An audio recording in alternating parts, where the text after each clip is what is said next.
ओम शांति। आज बाबा के 20 जनवरी 2021 के साकार मधुर महावाक्य हैं। एक नज़र कल के अभ्यास के कार्य पर। कल हम सबने बहुत सुंदर अभ्यास किया कि मैं हिम्मतवान आत्मा हूँ, एक बल एक भरोसे पे चलने वाली आत्मा हूँ। ऐसी आत्मा अपने मंजिल तक अवश्य पहुँचती है, ना कभी थकती है, ना रुकती है, ना पीछे मुड़कर देखती है। आपने अवश्य अनुभव किया होगा कि बाबा की शक्तियाँ हमें हिम्मतवान बनाती हैं।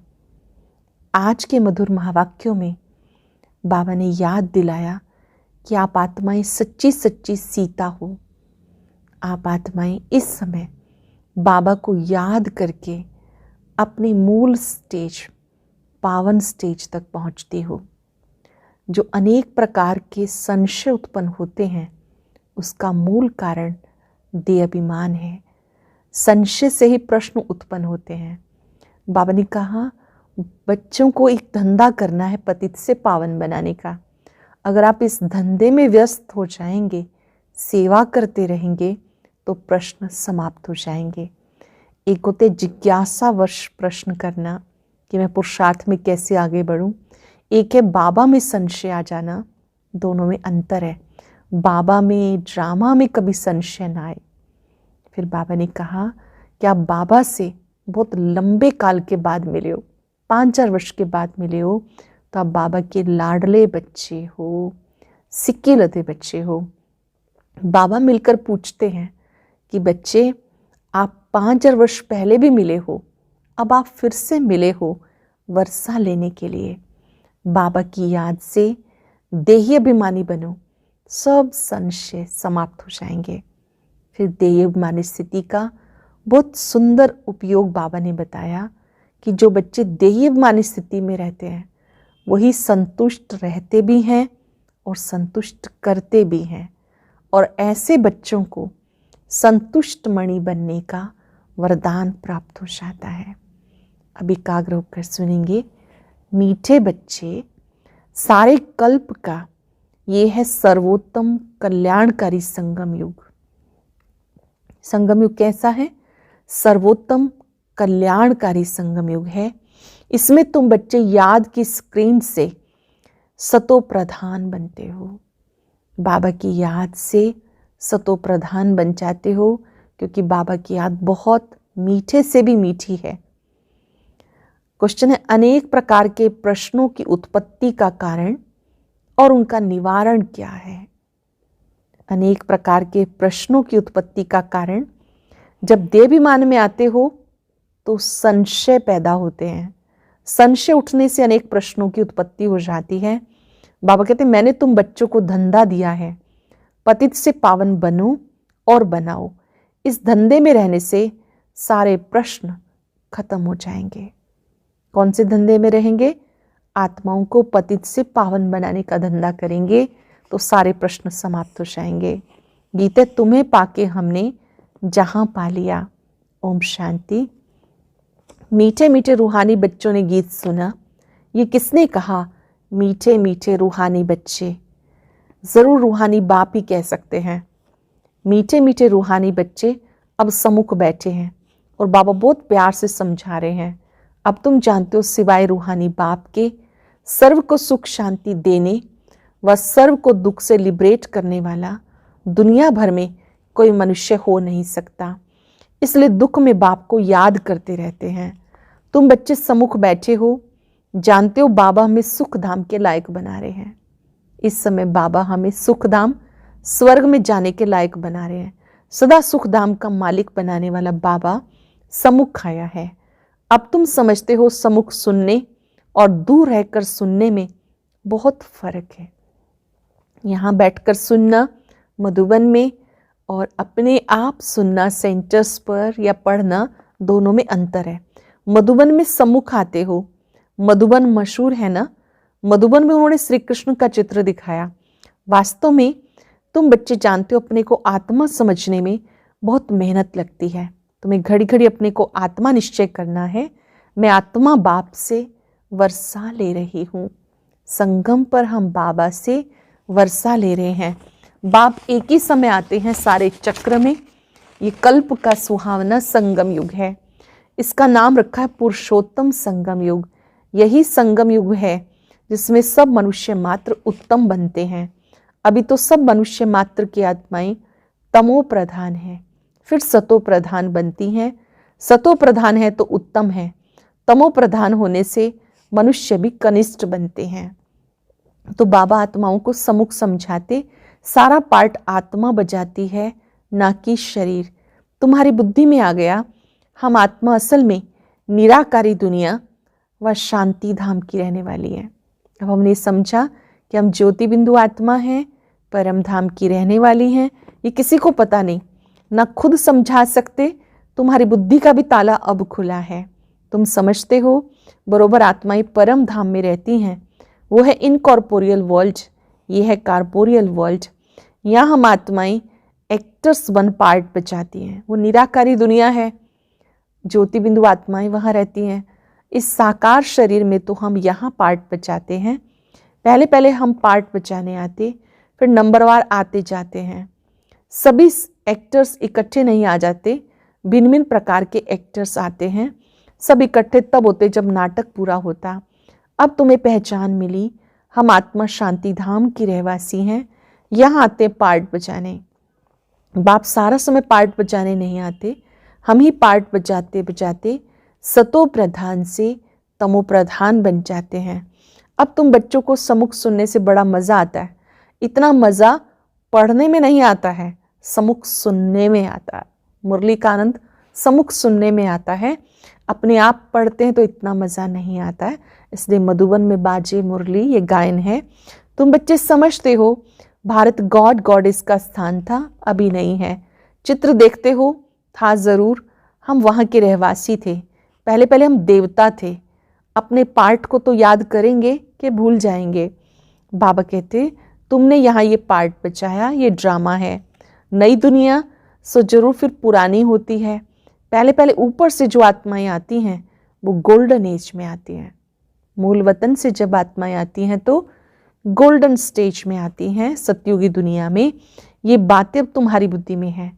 तुम विश्व के मालिक महाराजा महारानी थे, तुम्हारी राजधानी थी। अभी तो राजधानी है नहीं। अब तुम सीख रहे हो हम राजाई कैसे चलाएंगे। वहाँ वजीर होते नहीं, राय देने वाले की दरकार नहीं। वो तो श्रीमत द्वारा श्रेष्ठ बन जाते हैं। फिर इनको दूसरे कोई से राय लेने की दरकार नहीं। अगर कोई से राय ले तो समझा जाएगा इनकी बुद्धि कमज़ोर है। अब जो श्रीमत मिलती है वो सतयुग में भी कायम रहती है। ये जो श्रीमत संगम पे मिलती है 2 युगों तक कायम रहती है। अब तुम समझते हो बरोबर इन देवी देवताओं का आधा कल्प राज्य था। अब तुम्हारी आत्मा रिफ्रेश हो रही है। ये नॉलेज परमात्मा के सिवाय कोई भी आत्माओं को दे नहीं सकता। अब तुम बच्चों को देही अभिमानी बनना है। शांति धाम से आकर यहाँ तुम टाकी बने हो। टाकी होने के बगैर कर्म हो ना सके। ये बड़ी समझने की बातें हैं। जैसे बाप में सारा ज्ञान है, वैसे तुम्हारी आत्मा में भी ज्ञान है। आत्मा कहती है हम एक शरीर छोड़ संस्कार के अनुसार दूसरा शरीर लेता हूँ। पुनर्जन्म भी जरूर होता है। आत्मा को जो पार्ट मिला हुआ है वो बजाती रहती है, संस्कारों अनुसार दूसरा जन्म लेते रहते। आत्मा की दिन प्रतिदिन प्योरिटी की डिग्री कम होती जाती है। पतित अक्षर द्वापर से काम में लाते, फिर भी थोड़ा सा फर्क जरूर पड़ता। तुम नया मकान बनाओ, 1 मास के बाद कुछ जरूर फर्क रहेगा। अब तुम समझते हो बाबा हमें वर्षा दे रहे हैं। बाबा कहते हम आए हैं तुम बच्चों को वर्षा देने के लिए। जितना जो पुरुषार्थ करेगा उतना ही ऊंच पद पाएगा। बाबा के पास कोई फर्क नहीं है। बाप जानते हम आत्माओं को पढ़ाते हैं। आत्मा का हक है बाप से वर्षा लेने का। इसमें मेल फीमेल की दृष्टि यहाँ नहीं रहती। तुम सब बच्चे हो। यहाँ पर सभी को हक है बाबा से वर्षा लेने का। यहाँ पर बाबा कहते कोई मेल फीमेल की बात नहीं, नर नारी की बात नहीं है। आत्माएं सब बच्चे हैं, बाप से वर्षा ले रहे हैं। सब आत्माएं ब्रदर्स हैं जिन्हें बाप पढ़ाते हैं, वर्षा देते हैं। बाप ही रूहानी बच्चों से बात करते हैं। क्या बात करते हैं?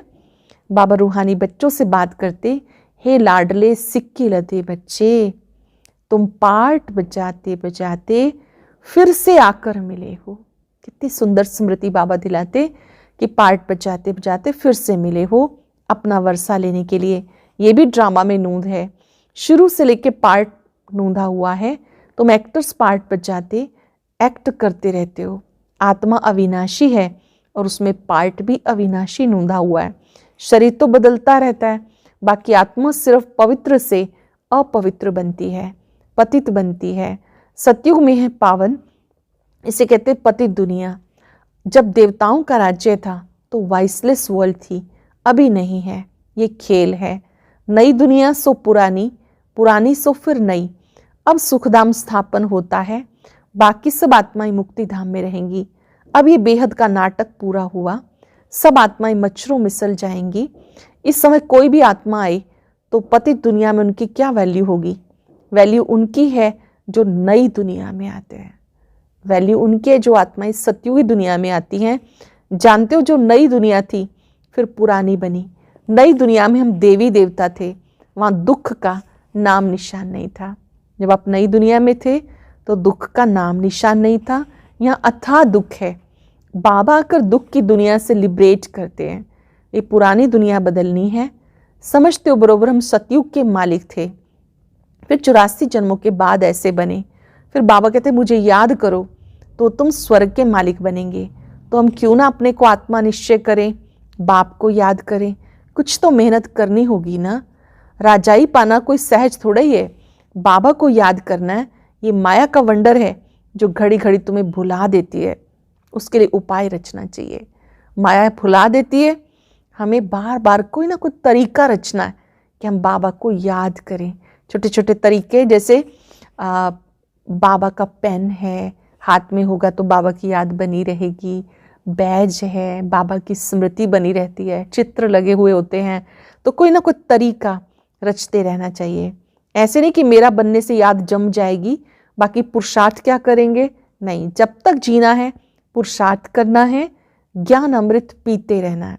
ये भी समझते हो हमारा अंतिम जन्म है। शरीर का भान छोड़ देही अभिमानी बनना है, गृहस्थ व्यवहार में भी रहना है, पुरुषार्थ जरूर करना है। सिर्फ अपने को आत्मा निश्चय कर बाप को याद करो। त्वमेव मातश्च पिता, ये सब है भक्ति की महिमा। तुम्हें सिर्फ एक अल्लाह को याद करना है। एक ही मीठी स्क्रीन है जो सब बातें और सब बातें छोड़ बस बाप को याद करो। अब तुम्हारी आत्मा तमो प्रधान जो बन गई, उसे सतो प्रधान बनाने के लिए याद की यात्रा में रहो। सबको बताओ, बाप से सुख का वर्षा लो। सुख होता है सतयुग में। सुख स्थापन करने वाला बाबा है। बाबा को याद करना बहुत सहज है, परंतु माया का ऑपोजिशन बहुत है। याद करना सहज है, लेकिन इसमें माया बहुत विरोध करती है। इसलिए कोशिश कर मुझ बाप को याद करो, खाद निकल जाएगी। सेकंड में जीवन मुक्ति गाया जाता। हम आत्मा रूहानी बाप के बच्चे हैं, वहाँ के रहने वाले हैं। फिर हमें अपना पार्ट रिपीट करना है। इस ड्रामा के अंदर सबसे जास्ती हमारा पार्ट है। सुख भी सबसे जास्ती हमें मिलेगा। बाबा कहते तुम्हारा देवी देवता धर्म बहुत सुख देने वाला है, बाकी सब शांति धाम में ऑटोमेटिकली चले जाएंगे, हिसाब किताब चुकतू करके। जास्ती विस्तार में हम क्यों जाएं? बाबा आते हैं वापस ले जाने। मच्छरों सदृश सबको लेके जाते हैं। मच्छरों का झुंड जाता है ना, तो ऐसे बाबा कहते सब आत्माएं घर जाती हैं। सतयुग में बहुत थोड़े होते हैं। ये सारी ड्रामा में नूंद है। शरीर खत्म हो जाएंगे। आत्मा जो अविनाशी है, हिसाब किताब चुकतू करके चली जाएगी। ऐसे नहीं कि आत्मा आग में पड़ने से पवित्र होगी। आत्मा को याद रूपी योग अग्नि से पवित्र बनाना है। अग्नि से आत्मा पावन नहीं बनती। योग भी एक अग्नि है जिससे आत्मा पावन बनती है। अर्थात आप पावरफुल याद करेंगे बाबा को तो आत्मा का शुद्धिकरण होगा। योग की अग्नि है ये। उन्होंने फिर नाटक बैठ बनाए। सीता आग से पार हुई। आग से कोई थोड़े पावन होना है। बाबा समझाते तुम सब आत्माएं इस समय पतित हो, रावण के राज्य में हो। अब एक बाप की याद से तुम्हें पावन बनना है। राम एक ही है। अग्नि अक्षर सुनने से समझते हैं आग से पार हुई। कहाँ योग अग्नि, कहाँ वो। वास्तव में ये योग अग्नि है जिससे आत्मा पावन बनती है वहां स्थूल अग्नि दिखाई। आत्मा परम पिता परमात्मा से योग रखने से पतित से पावन होगी। रात दिन का फर्क है। हेल में सब आत्माएं रावण की जेल में शोक वाटिका में है। नरक में सब आत्मा रूपी सीताएं रावण की जेल में है, 5 विकारों के वशीभूत हैं, शोक वाटिका में है, दुख की दुनिया में है। यहाँ का सुख तो कागविष्ठा के समान है, भेंट की जाती। स्वर्ग के सुख तो अथाह है। तुम आत्माओं की अभी शिव साजन के साथ सगाई हुई। इस समय शिव साजन के साथ सगाई हुई तो आत्मा फीमेल हुई ना। शिव बाबा कहते सिर्फ मुझे याद करो तो तुम पावन बन जाएंगे। शांति धाम जाकर सुख धाम में आएंगे। तो बच्चों को ज्ञान रत्नों से झोली भरनी चाहिए। झोली कौन सी है? बुद्धि रूपी झोली भरनी चाहिए। कोई भी प्रकार का संशय नहीं लाना चाहिए। देह अभिमान में आने से अनेक प्रकार के प्रश्न उठते हैं। फिर बाबा जो धंधा देते हैं वो करते नहीं। मूल बात है पतित से पावन बनना है, दूसरी बातें छोड़ दो। मूल बात है पतित से पावन बनो, दूसरी बातें छोड़ दो। राजधानी की जैसे रस्म रिवाज होगी वो चलेगी, जैसे महल बनाए होंगे वैसे बनाएंगे। मूल बात है पवित्र बनने की। बुलाते भी हैं, हे पतित पावन आओ। पावन बनने से सुखी बन जाएंगे। पवित्र क्यों बनना है? बहुत बड़ी अचीवमेंट। इससे सदा काल के लिए सुखी बन जाएंगे। सबसे पावन है देवी देवताएं। अब तुम 21 जन्मों के लिए सर्वोत्तम पावन बनते हो। उसे कहते संपूर्ण निर्विकारी पावन दुनिया। तो बाप जो श्रीमत देते उस पर चलना है। कोई भी संकल्प उठाने की दरकार नहीं। पहले हम पतित से पावन तो बने। पुकारते हैं पतित पावन, परंतु समझते कुछ नहीं। ये भी नहीं जानते कि पतित पावन है कौन। ये है पतित दुनिया, वो है पावन दुनिया। मुख्य बात है पावन बनने की। पावन कौन बनाएगा कुछ भी पता नहीं। पतित पावन कह बुलाते हैं, परंतु बोलो तुम पतित हो तो बिगड़ पड़ेंगे। अपने को विकारी कोई भी समझते नहीं। कहते गृहस्थी में सब थे, राधे कृष्ण लक्ष्मी नारायण को भी बच्चे थे ना। वहां योगबल से संतान होती है, ये भूल गए। सतयुग में योगबल से संतान होती है, ये बात भूल गए। उसे वाइसलेस वर्ल्ड कहते हैं, वो है शिवालय। बाबा कहते पतित दुनिया में एक भी पावन नहीं। ये बाप टीचर सतगुरु है जो सबको सदगति देते हैं।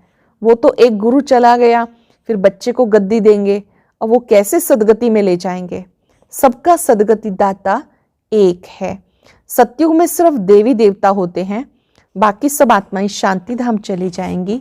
रावण राज्य से छूट जाते। बाप सबको पवित्र बना के ले जाते हैं। पावन से फिर फट से कोई पतित नहीं बनते, नंबरवार उतरते हैं।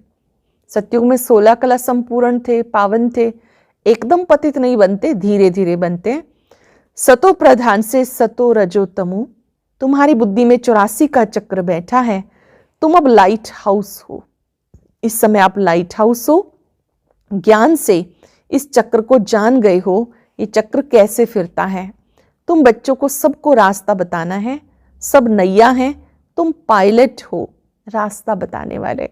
तुम सब नैया भी हो, आप सबको रास्ता बताने वाले भी हो। सबको बोलो आप शांति धाम सुख धाम को याद करो, दुख धाम को भूल जाओ। अच्छा, मीठे मीठे सिक्के लदे बच्चों प्रति माता पिता बाप दादा का याद प्यार गुड मॉर्निंग। रूहानी बाप की रूहानी बच्चों को नमस्ते। रूहानी बच्चों की रूहानी बाप दादा को नमस्ते, गुड मॉर्निंग। शुक्रिया बाबा, शुक्रिया। धारणा के लिए सार। जब तक जीना है ज्ञान अमृत पीते रहना है। अपनी झोली ज्ञान रत्नों से भरनी है। संशय में आके प्रश्न नहीं उठाने। सेकंड पॉइंट, योग अग्नि से आत्मा रूपी सीता को पावन बनाना है। किसी बात के विस्तार में ज्यादा न जाकर देह अभिमानी बनने की मेहनत करनी है। बातों के विस्तार में न जाकर देह अभिमानी बनने की मेहनत करनी है। शांति धाम सुख धाम को याद करना है। वरदान है देही अभिमानी स्थिति में स्थित हो, सदा विशेष पाठ बचाने वाले संतुष्ट मणि भव। देही अभिमानी स्थिति सोल कॉन्शियस स्टेज में टिककर विशेष पार्ट बजाने वाले संतुष्ट मणि भव। जो बच्चे विशेष पार्टधारी हैं उनकी हर एक्ट विशेष होती है, कोई भी कर्म साधारण नहीं होता। विशेष पार्टधारी जो होते हैं उनका कोई भी कर्म साधारण नहीं होता। साधारण आत्मा कोई भी कर्म देह अभिमानी होकर करेगी और विशेष आत्मा देही अभिमानी बनकर करेगी। जो साधारण आत्मा है वो बॉडी कॉन्शियस में कार्य करती है और जो विशेष आत्मा है वो सोल कॉन्शियस स्टेज में रह के कार्य करती है। जो देही अभिमानी स्थिति में स्थित रह के कर्म करते हैं वो स्वयं भी सदा संतुष्ट रहते हैं, दूसरों को भी संतुष्ट करते हैं, इसलिए उन्हें संतुष्ट मणि का वरदान प्राप्त हो जाता है। ऐसी मणियों को, संतुष्ट रहने और करने वालों को संतुष्ट मणि का वरदान मिल जाता है। श्लोगन है, प्रयोगी आत्मा बन, योग के प्रयोग से सर्व खजानों को बढ़ाते चलो। प्रयोगी आत्मा बन, योग का प्रयोग कर सब खजानों को बढ़ाते चलो। आज हम अभ्यास करेंगे, मैं संतुष्ट मणि हूं। जो भी कार्य करना है देही अभिमानी स्थिति में रह के करना है। ओम शांति। आज की अव्यक्त मुरली जरूर सुने। उसके लिए ऊपर दिए गए बॉक्स को टच करें।